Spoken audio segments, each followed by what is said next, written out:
Hoodoo family. I hope that you're doing well and keeping your spiritual eyes wide open these days because there's so much going on.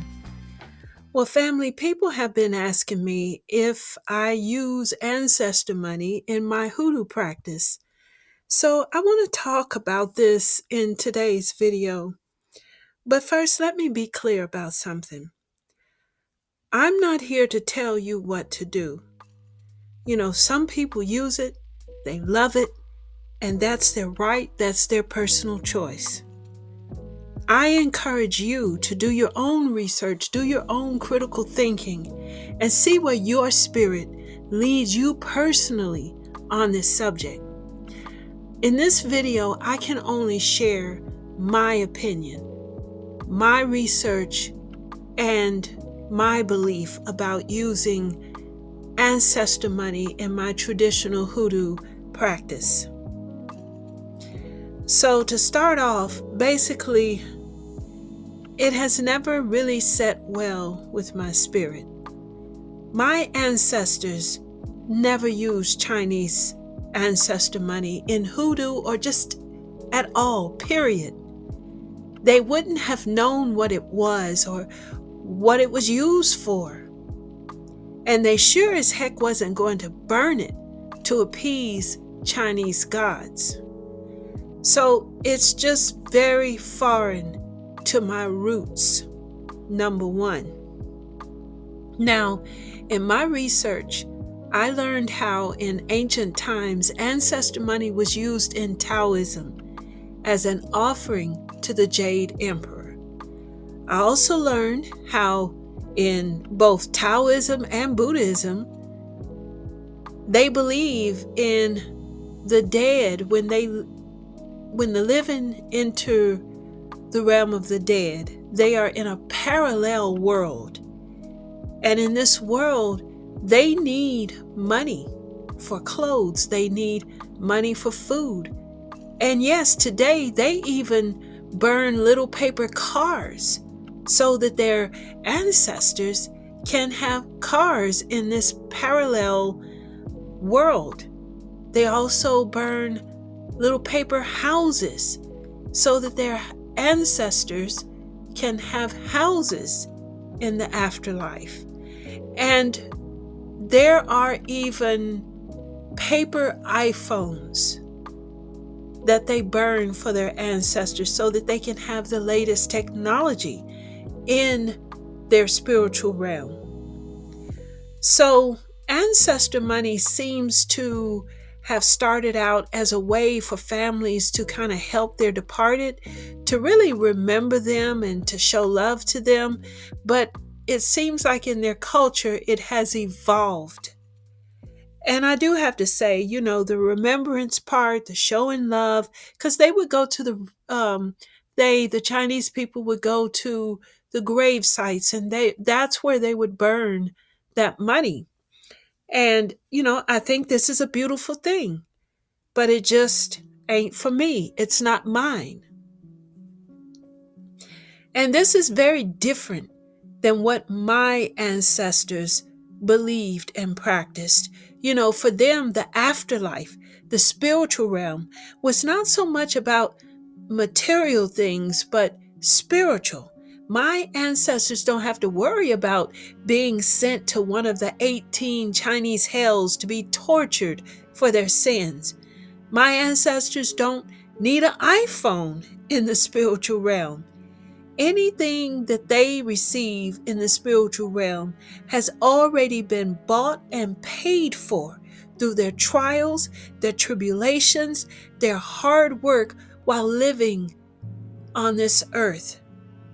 So that is some of the differences that I've seen.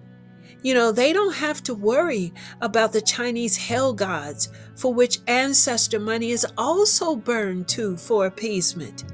My ancestors didn't know anything about Chinese hell gods or the 18 hells within Chinese mythology. My ancestors, they already went through hell on this earth, through chattel slavery, through Jim Crow, and so much more, lynchings. My ancestors crossed the sacred river and were welcomed by their long departed loved ones, their family, and their friends. And they sang about this in their songs. They danced about this. They suffered for this while they were on earth. You know, we go back to slavery when families were split apart, children sold from their mothers.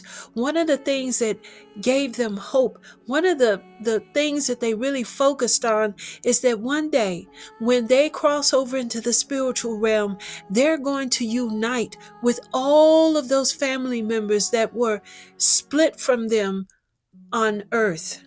I feel like I would be appropriating their spiritual culture, talking about the Asian culture, and also disrespecting my own ancestors by using Chinese ancestor money. As if the rich spiritual legacy, the traditions and practices my ancestors created is not enough. Well, it's more than enough for me. Bottom line, Asian ancestor money was created for Asians working with their Asian ancestors, primarily the Jade Emperor of Taoism and the Hell Gods to appease them. They burn it to connect with their ancestors during funerals, holidays, and other spiritual ceremonies of their culture. And I can respect all of this, and I think it's beautiful. But I just simply refuse to appropriate it with my Black ancestors. You know, me personally, I just refuse to use Asian ancestor money in my traditional hoodoo work because it's not of my ancestors. It's not my culture. I can write a petition on a tobacco leaf and burn it if I need to. I can honor my ancestors through so many other ways and with things that they actually loved and are familiar with. So I can't accuse someone else of cultural appropriation if I'm doing the same thing to their culture. I want to stay true to who I am, and especially true to my own roots, which is strong enough to sustain and help me. So family, there you have it. That's why I don't use Chinese ancestor money in my hoodoo practice.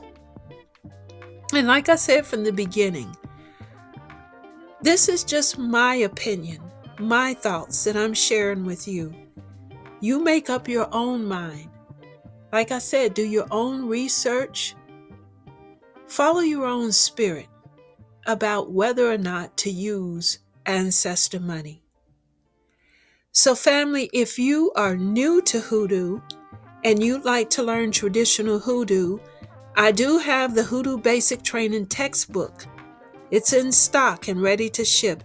It's a great way to get started in hoodoo. It has lessons, quizzes, assignments. There's step-by-step instructions for rituals, root spells.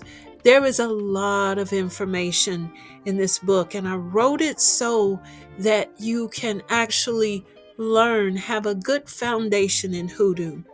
Now, I also have the Soulful Divination book, which teaches you 16 different divination methods. And of course, don't sleep on the Hoodoo Almanacs because they have all kinds of information that you can use from year to year. Just a valuable resource. So you can check out all of these on my website. Well, family, until the next video, have a prosperous, growing, and productive hoodoo journey.